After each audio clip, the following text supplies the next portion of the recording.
Wonderful greetings to all of you, my dearly beloved brothers and sisters, sons and daughters. How are you all today? अभिवादन मेरे प्रिय भाइयों और बहनों, बेटे बेटियां, आप सब ठीक तो है ना? What a great joy to do this study on the order of the Melchizedek. बड़े आनंद की बात है इस कार्यक्रम मलकीसदेक की रीति पर का अध्ययन करना। And I thank you for the response that you are writing to us, saying how much you are blessed and edified through this program. धन्यवाद ये लिखकर बताने के लिए कि आप इस कार्यक्रम के द्वारा कितना आशीषित हुए हैं। So as we continue today on the study of the order of the Melchizedek, आज भी जैसे हम मलकीसदेक की रीति पर अध्ययन का जारी रखेंगे, so let us consider another aspect that we need to fulfill under the order of the Melchizedek. आइए हम आज यह देख लें कि इस रीति पर चलने के लिए अगला कदम क्या है।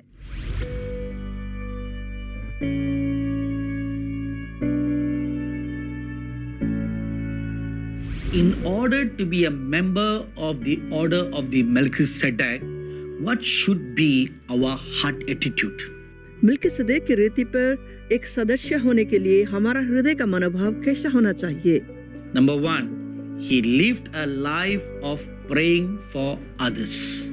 पहला, उन्होंने दूसरों के लिए प्रार्थना करने के लिए अपना जीवन व्यतीत किया। That is why even now Hebrews 7:25 says he ever lives to make intercessions for us. इसीलिए आज भी इब्रानियों की पुस्तक 7 अध्याय का 25वां वचन कहता है कि वो उनके लिए विनती करने को सर्वदा जीवित है। Secondly, he trusted God completely. दूसरा, उन्होंने परमेश्वर पर पूर्ण भरोसा किया। He did not rely on his own wisdom or on his own knowledge or on his own talents. उन्होंने अपने ही समझ और ज्ञान पर निर्भर नहीं किया, ना अपने गुणों पर। And the third heart attitude, he feared God very much. उनका तीसरा हृदय का मनोभाव, वे परमेश्वर का बहुत ही भय रखते थे। Though he was the son of God, yet he feared God. यद्यपि वे ईश्वर पुत्र थे, तथापि परमेश्वर का भय उन्होंने माना। And the fourth attitude, he was very obedient to the heavenly Father and did all things to please him. उनका चौथा मनोभाव था, वो अपने स्वर्गीय पिता के प्रति बहुत ही आज्ञाकारी थे और वो हर कार्य किया जो उन्हें पसंद था। And fifthly, he was very submissive and committed himself to be led by God. पांचवा, वे बहुत ही समर्पित थे और हर समय परमेश्वर के द्वारा अगुवाई के लिए तैयार रहते थे। His submission was one unto death. उनका समर्पण मृत्यु पर्यंत था। And as a result, he was perfected through the things he suffered. परिणाम स्वरूप दुख का उठाना उनके लिए सिद्धता का मार्ग लेकर के आया। You know, many times when we go through sufferings in life, we want to run away. कई बार जब तकलीफें आती है, हम उससे भागने की फिराक में रहते हैं। We pray, Lord, remove these sufferings from me. हम प्रार्थना करते हैं कि प्रभु ये तकलीफ हमसे दूर करें। I've had many people come and ask me to pray for them that their sufferings will all be removed. कई सारे लोग मेरे पास प्रार्थना का निवेदन लेकर के आते हैं कि उनकी तकलीफें दूर हो। But do you know that Malachi chapter 3 verse 3 says, sufferings removes sin or the stain of sin from our lives. पर क्या आप जानते हैं कि मलाकी की पुस्तक 3 अध्याय का 3 वचन कहता है कि कष्ट और पीड़ा हमारे जीवन से पाप या इसके दाग को हटाता है। Suffering is a tool that God uses to refine us and perfect us. कष्ट या तकलीफ ऐसा यंत्र है जो हमें परिष्कृत करता है और हमें सिद्ध बनाता है। Because the Lord Jesus Christ lived a life praying for others and trusting God completely and fearing God very much, and he was obedient and submissive, he was made the captain of our salvation. क्योंकि प्रभु यीशु मसीह ने दूसरों के लिए प्रार्थना करने का जीवन जिया, परमेश्वर पर पूरी तरह से भरोसा किया, परमेश्वर का भय माना और आज्ञाकारी और समर्पित जीवन जिया, वे हमारे उद्धार के कप्तान बन गए।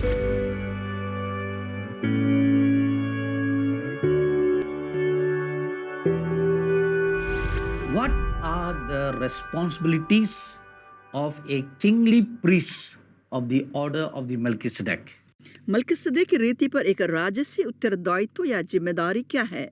Every king has a responsibility. हर राजा का उत्तरदायित्व होता है। Every priest has a responsibility. हर याजक का उत्तरदायित्व होता है। Concerning a priest, we read from the commandment of the Lord that a priest should minister unto the Lord and minister to the people. याजक के बारे में हम ये पढ़ते हैं कि प्रभु का आदेश ये है कि एक याजक परमेश्वर की सेवा करें, साथ ही साथ लोगों की भी सेवा करें। And the responsibilities of the king, he governs the nation. एक राजा का जिम्मेदारी ये है कि वह देश पर शासन करे। And he also needs to protect his nation from external attacks as well as internal problems. साथ ही साथ उसे अपने देश को बाहरी आतंक या आक्रमण से भी बचाना है और साथ ही अंदरूनी बगावत या लड़ाई से भी देश को बचाना है। Now I'll give you a very good example for what I just said earlier. मैंने अभी भी जो भी कहा इसके लिए मैं आपको एक बहुत ही अच्छा उदाहरण देना चाहता हूँ।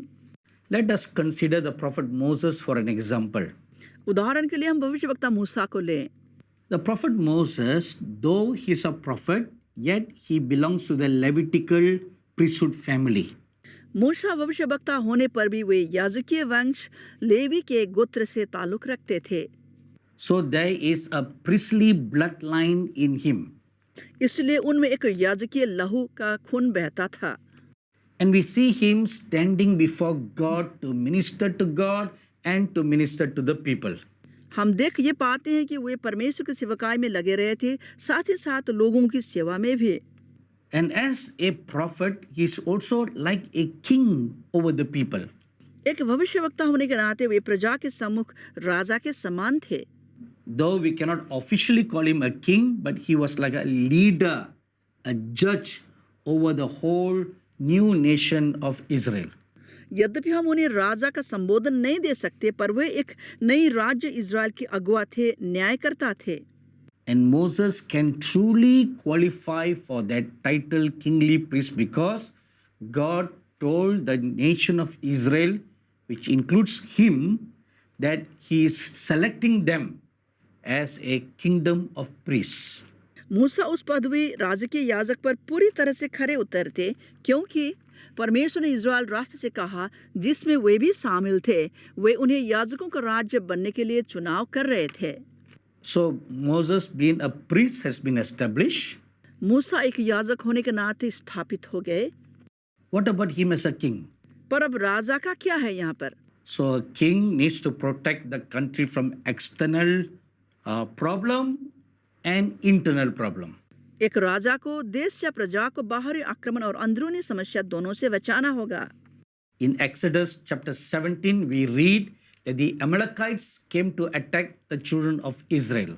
निर्गमन की पुस्तक 17 अध्याय में हम यह पढ़ते हैं कि अमालेकियों इज़राइलियों के विरुद्ध लड़ने के लिए आए। So the prophet Moses told Joshua to gather an army to go and meet and fight with the Amalekites. भविष्यवक्ता मूसा ने यहोशू को सेना जमा करने के लिए कहा, जाकर अमालेकियों से लड़ने के लिए। And the prophet Moses himself climbed up on a mountain to coordinate and orchestrate the war. भविष्यवक्ता मूसा स्वयं भी ऊपर पहाड़ पर चढ़कर इस युद्ध की स्थिति के साथ समन्वय करने लगे। So here we see him dealing with an external enemy coming to cause disruption and war for Israel. यहाँ पर हम देखते हैं कि वे कैसे देश के बाहरी शत्रु जो आक्रमण पर तुले हुए हैं उससे निपटते हैं। And in Exodus chapter 32, we read of an internal problem among the children of Israel.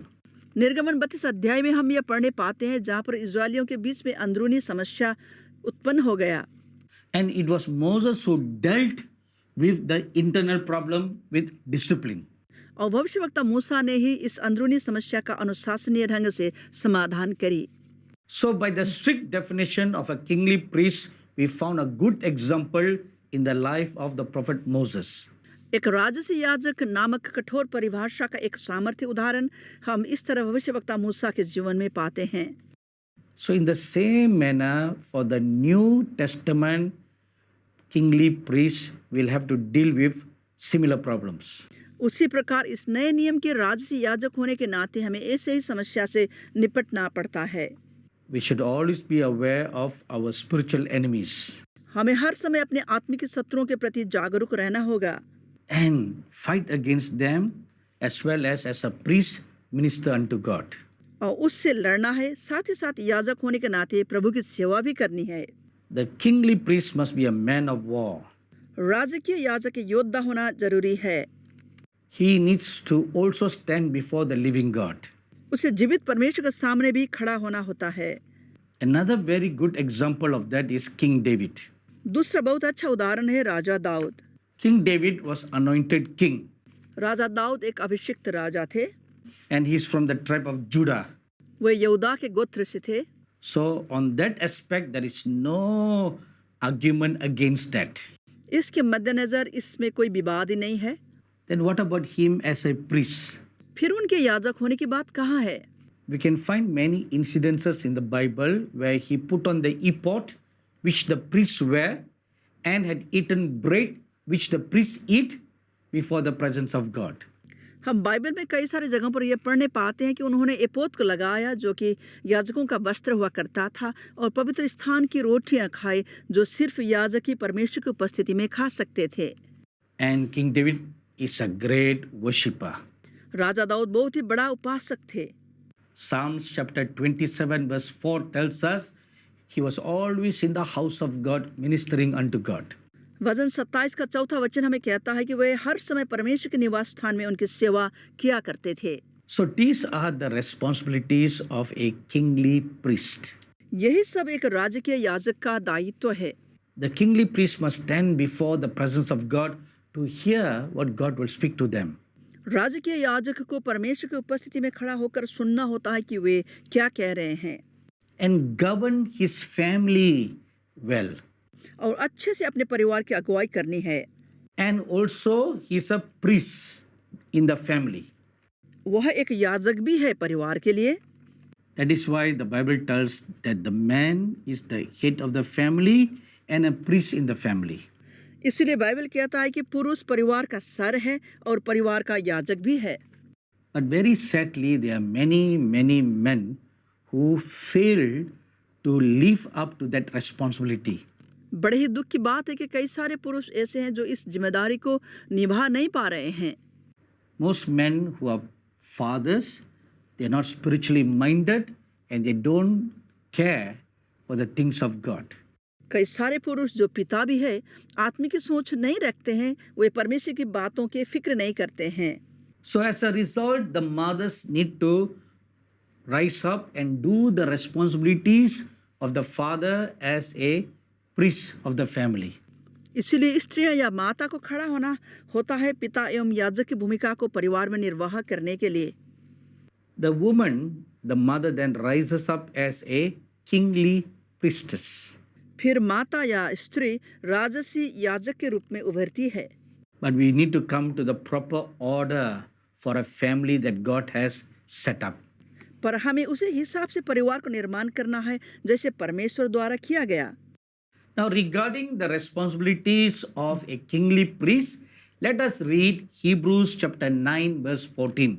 अब राजकीय याजक का उत्तरदायित्व पर आइए हम इब्रानियों की पुस्तक 9 अध्याय का 14वां वचन को पढ़ें। How much more shall the blood of Christ, who through the eternal Spirit offered himself without spot to God, cleanse your conscience from dead works to serve the living God. तो मसीह का लहू जिसने अपने आप को सनातन आत्मा के द्वारा परमेश्वर के सामने निर्दोष चढ़ाया, तुम्हारे विवेक को मरे हुए कामों से क्यों न शुद्ध करेगा ताकि तुम जीवित परमेश्वर की सेवा करो। The number one most important responsibility of the Old Testament priest is to minister unto God. पहला सबसे महत्वपूर्ण जिम्मेदारी पुराने नियम के याजकों की थी परमेश्वर की सेवा करना। And it is mentioned 12 times in the Old Testament. इसे 12 बार पुराने नियम में उल्लेख किया गया है।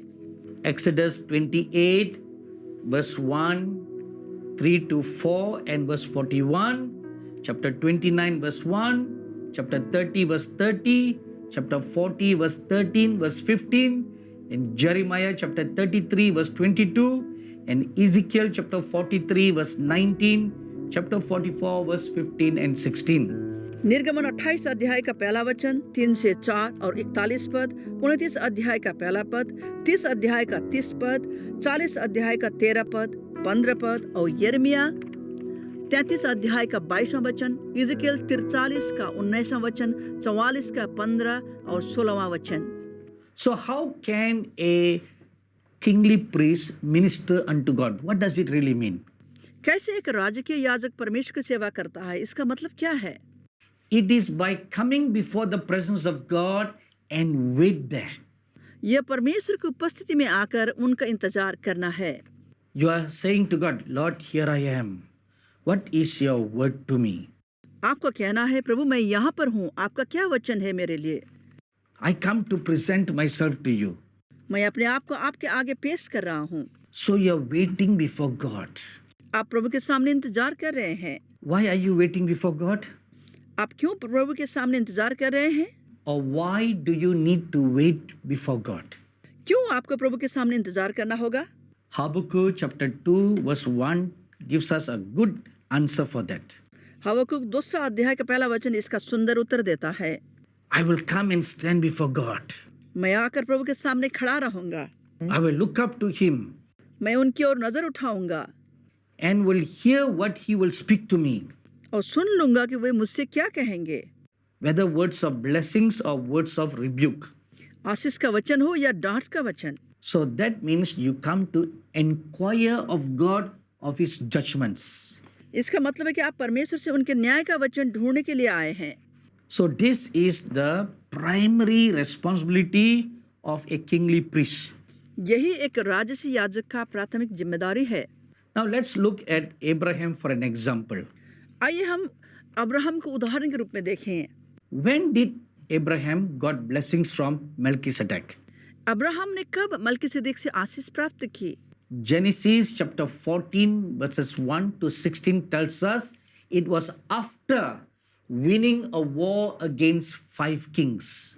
उत्पत्ति 14 अध्याय का 1 से 16 वचन तक हमसे यह कहता है कि वो 5 राजाओं के विरुद्ध युद्ध जीतने के बाद की घटना थी।